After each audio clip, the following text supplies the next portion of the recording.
A few days ago, I posted a prompt on my story telling people to ask questions on life and success, so we're going to be going through some of them today and responding to them, at least with my personal experience. Starting off with the first one, I live with my parents at the moment, and I want to move out, and I want your thoughts on what it looked like for you when you moved out. So a few things to touch on here. The first thing is everyone has this stipulation in like Gen Z where like, yo, you just got to get out of your parents' house, you're going to move out to this nice country. Yes, when you go to a different environment, it will help you with growing, but it's not important to move out of your parents' house. I love personally staying with my family. The harsh truth is you have a lot longer to live right now than your family actually does. So you should take the moments that you have and actually cherish them with your family as long as you can stay there, because it's not like you're going to get any more available in the future when you have a kid and a wife. Now, when I moved out or when I got out of my parents' house for the first time, the number one thing you realize is the clarity that you have and the freedom that you have. And that is because my parents don't support my business journey, or at least they didn't when I started. And the sad truth that everyone has to realize at some point is you have to disappoint your parents. At least disappoint them in the short term so you can give them a better life in the long term. I'm the only person in my entire family, cousins, uncles, aunts, that did not finish college. And my parents always gave me shit on not having bad grades in school, lacking compared to all my friends that were in college and getting internships at the time. And it continued. And the only time it actually began to slow down or stop is when I began to show off the results that were coming from all the work that I was putting in behind the scenes that they couldn't see originally. When I started buying the nice clothes, getting the nice watches, getting the nice car, traveling the world, this is when my parents started to become less disappointed in me because they could see that I was actually doing something with my life. There was an outcome coming from it. Everyone around you is going to tell you you're doing the wrong thing, you're being dumb, you should just go to college like everyone else. But now I get to travel the world whenever I want, wherever I want. I buy the nice things. I don't look at price tags on literally anything.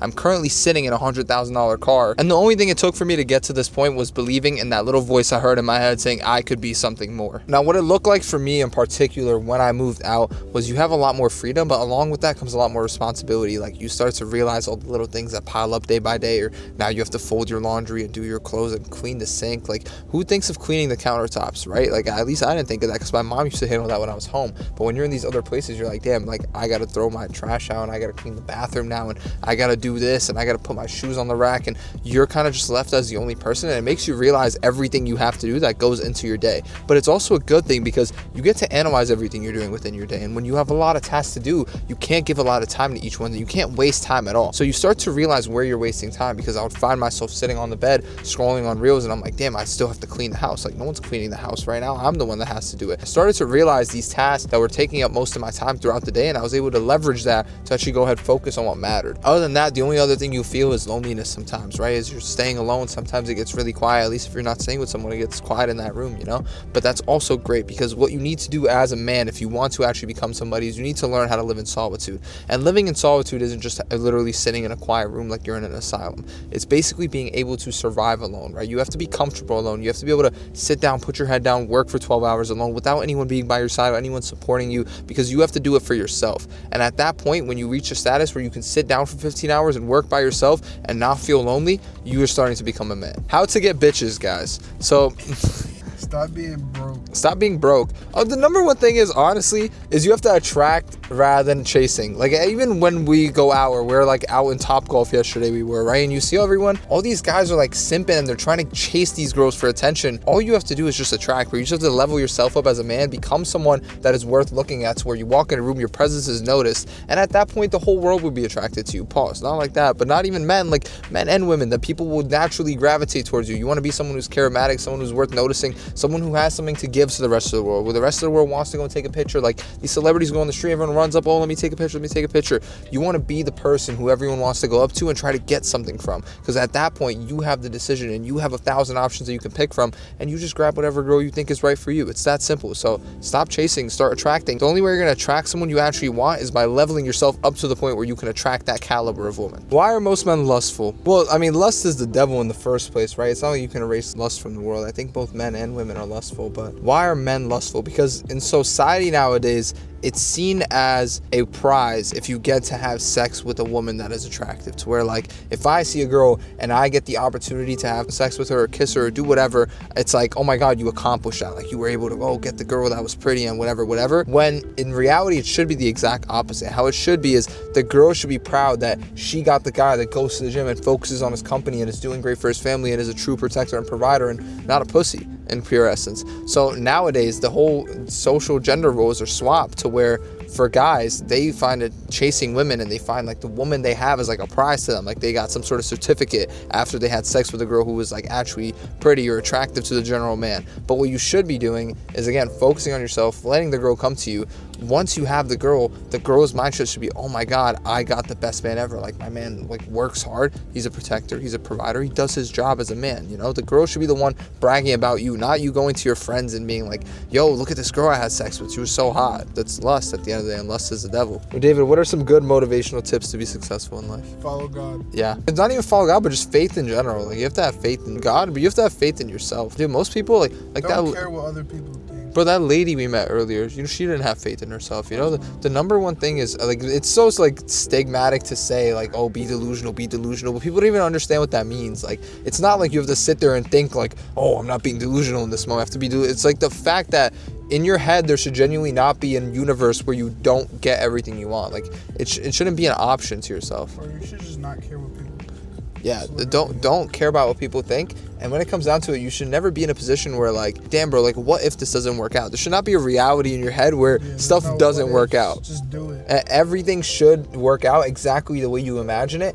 And when you do that, you have faith so much to the point where you're like, no matter how many times I fuck up, I could be rock bottom, I could be broke, you could put me in the worst scenario right now, I would still be delusional enough to think I would be in the shoes where I am today. Facts. Personally, the way I think is like, say I play soccer, right? Say if I was to get into like basketball, I still would be pro. I still would be pro because I put my mind into that shit. That's true. No, I think this is like say like I didn't do sales, right? And let's say I wanted to become president.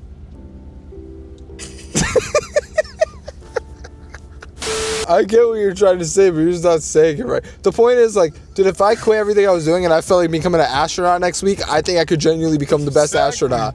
That's what I'm saying. That's exactly what I just said, but you said it. Yeah, but you wanted to become the president. What the fuck is the astronaut got to do with it? If I'm doing sales, No, then I want to become astronaut I think I could become an astronaut. could become president. Well, you help so many people gain followers, make money, and become internet stars. Why do you not do the same in terms of yourself, in terms of a lot of followers? Do you prefer to keep your head down and make the money instead of fame? This is a good question, whoever said this. But like, the number one thing is fame has its perks, but it also has a lot of downside. Like, the thing with fame is you'll have so many eyes on you, but for every good eye on you, there's a guy that's preying on your downfall. And in reality, if you want to live that life, that's great. I think eventually I want to live that life as well. But where I was like making money now and I'm like doing well for life, and obviously I need to have more fame to kind of hit the next level, yada yada, which I get. But at the same time, I enjoy not having people on the street talk down on me every day. Like, literally it comes down to the fact, like, even like think about 6 months ago, right? I was making less when we met. Well, I was making less. I didn't have as many followers, and I was fine. Now we go and get dinner, and the guy that from the restaurant tells us that Someone's calling you a scammer. Yeah, that someone called me a scammer at the gym. Someone we don't know. Like, I've never seen the dude, no idea who he is, but he found my profile. He follows me and he calls me a scammer. I don't know. Fame is just like your life will never be the same. That's the thing is you'll have as many bad eyes on you as many good you have. But I mean, more money, more problems, as they say, right? Like, I'm completely down for it. And one day, like, that's the reason I'm recording these videos, right? Like, one day I want to get myself out there, and I'm currently in the process of building my platform. And the other more technicality side of things, it's also the fact that, like, if you're focused on making sure people grow and you're focused on making sure your clients actually succeed,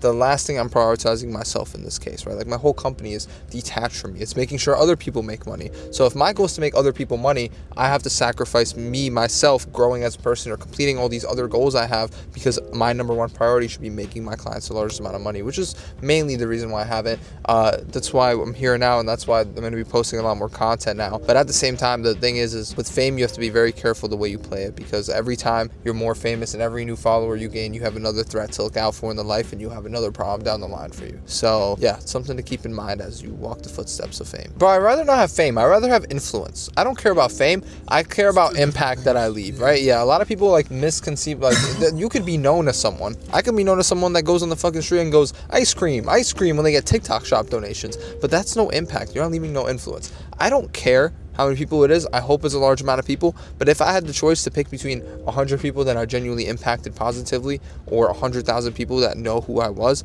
I would take the people I impacted, because the end goal is to leave a message, or to leave your mark, right? Leave your sort of statement that you want to the earth. So when it comes down to it, I rather focus my attention and my content and everything that I'm putting on the internet to leave a positive impact or spread what my message and my personal beliefs and my experiences are to people who could use it. And if that impacts 10 people, fine. If it impacts millions, that's fine, you know? But at the end of the day, I'd rather change one life before I have 100 that know who I am and don't impact them in either way. And yeah, I mean, that pretty much wraps up everyone's questions. So if I do decide to do this again, I mean, it wasn't bad. I kind of like, that's pretty fun. I feel like more people ask questions, but Just need more people to ask questions. yeah. What we'll do is we'll do another sit down, maybe like in 2 weeks from now and a month from now, and rerun it back. So for all you guys to see exactly what I do and how you can start, top link in the bio, there's going to be a 2-hour free YouTube video for anyone watching. Click on it. Like if you're trying to look for a way to get started or scale whatever you might be doing now and you do not have the value and you're not paying someone for it, it's all for free. Like if you don't believe me, go watch the first 5 minutes of it. Everything there is for free. I spent over 2 months building that thing out. He literally watched me stay up till 6 a.m. filming it nonstop. Like I slaved my life away on that. So definitely go watch that if you want to see yourself how to start. Other than that, hit the like, subscribe, follow me on my Instagram. I post a lot of value on my Instagram. And yeah, thank you everyone, and see y'all on the next one.